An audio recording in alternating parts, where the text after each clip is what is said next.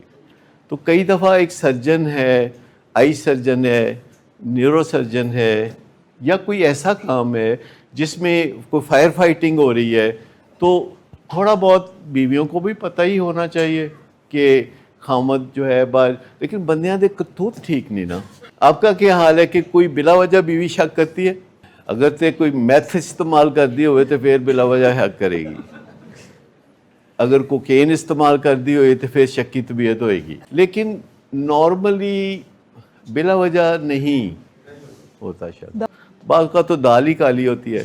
تو ویسے میں خواتین کو کہتا رہتا ہوں کہ تھوڑا سا گریس مارکس دیا کرے بندوں کو. یہ مینوفیکچرنگ فالٹ ہے، میں آپ کو بتاؤں، میں مذاق میں نہیں کہہ رہا، آپ پڑھ لیں. Actually there is a manufacturing fault.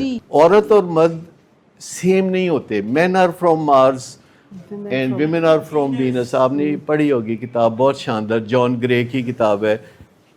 10 کتابیں یہ زندگی میں اس نے لکھی. تو بندہ وہ چیز نہیں ہوتا جو عورت ہوتی ہے، عورت وہ چیز نہیں ہوتی جو بندہ ہوتا ہے. یہ ڈیفرنٹ ہے. تو اس میں گنجائش دینی پڑے گی آپ کو تھوڑا بہت. ریئیکٹ کرنے کا فائدہ کوئی نہیں، سنوارنے کا فائدہ ہے. جیسے اولاد کو آپ سنوارتے ہیں نا، بندے کو بھی سنوارنے کی ضرورت ہوتی ہے. آپ اس بارے میں کچھ کہنا چاہیں تو کہیے کہ جیسے اولاد کو سنوارتے ہیں نا جس جذبے کے ساتھ، اس جذبے کے ساتھ بندے کو بھی سنوارنا چاہیے. مجھے یہ بتائیے کہ ویسے اولاد کو یعنی بیٹے کو جس جذبے کے ساتھ سنوارتے ہیں، خامد کو اس جذبے کے ساتھ سنوارتے نہیں نا. تو وہ جذبہ وہی چاہیے. اگر آپ نے کسی کو سنوارنا ہے تو پھر جذبہ وہ سیم چاہیے. تھوڑا سا مارجن دینا چاہیے. میں مارجن دینے سے مراد نہیں کہ تھوڑی سی بری حرکتیں کرنے کا موقع دینا چاہیے، نہیں، یہ قطعی مطلب نہیں ہے. میں جب کہہ رہا ہوں کہ تھوڑا سا مارجن دینا چاہیے تو اس کا مطلب صرف اتنا ہے کہ انہیں رہنمائی کی ضرورت ہے، انہیں آپ کی تربیت کی ضرورت ہے. اور یہ کہیں نہ کہیں لوگ سمجھتے ہیں. جب بیٹے کی شادی کرتے ہیں تو پیکج میں بیچ میں ایک چیز یہ بھی ہوتی ہے کہ بیوی آئے گی تو اس کو سنوار دے گی. مجھے بتائیے کتنے لوگ ہیں جو اپنے بیٹے کی شادی اس خیال سے کرتے ہیں کہ یہ نشہ چھوڑ دے گا. اب پتہ نہیں پرسنٹیج کتنی ہے تو صحیح نہ کوئی. مطلب یہ خیال کہاں سے آتا ہے؟ مطلب کہیں نہ کہیں خاتون میں وہ طاقت ہوتی ہے، سنوارنے کی طاقت. آپ کو پتہ ہے کہ خاتون میں سنوارنے کی ایک انکینی ایبلٹی ہوتی ہے، جس سے یہ مثالیں بنی کہ ہر کامیاب مرد کے پیچھے کوئی خاتون ہوتی ہے اور ہر ناکام مرد کے پیچھے کئی خواتین ہوتی ہیں. تو یہ خواتین کی جو پاور ہے، جو خواتین کو نہیں پتا، خواتین میں بہت طاقت ہوتی ہے. پر اگر آپ کو پتہ نہیں کہ آپ میں طاقت ہے تو پھر سمجھے کوئی نہیں ہے. اگر آپ کے بینک اکاؤنٹ میں کوئی پیسے ڈال جائے اور آپ کو پتہ نہ ہو تو پھر سمجھے پیسے ہیں یا نہیں ہے، کوئی فرق نہیں پڑتا. لیکن خواتین میں جو اللہ تعالیٰ نے طاقت ڈالی ہے، اگر خواتین کو اس طاقت کا پتہ ہو، ادراک ہو، شعور ہو، اور اس کو وہ اس طاقت کو استعمال بھی کرے. انفارچونیٹلی وہ بہت بڑی طاقت جو خواتین میں اللہ تعالیٰ نے ڈالی ہوئی ہے، خواتین کو اس کا کوئی شعور نہیں، اس کا کوئی پتہ نہیں. یا پتہ ہے؟ اگر پتہ ہے تو بتا دیں. زیادہ تر خواتین بہت جلد اپنے آپ کو بے بس سمجھنے لگتی ہیں، ذرا سی بات پہ ہمت ہار جائیں گی. لیکن میں آپ کو بتاؤں کہ اس دنیا کو جسے میل ڈومینیٹڈ ورلڈ کہا جاتا ہے، اس میں اصل طاقت جو ہے وہ خواتین کے ہاتھ میں ہے، بشرطے کہ وہ اس طاقت کو ایکسپلور کریں.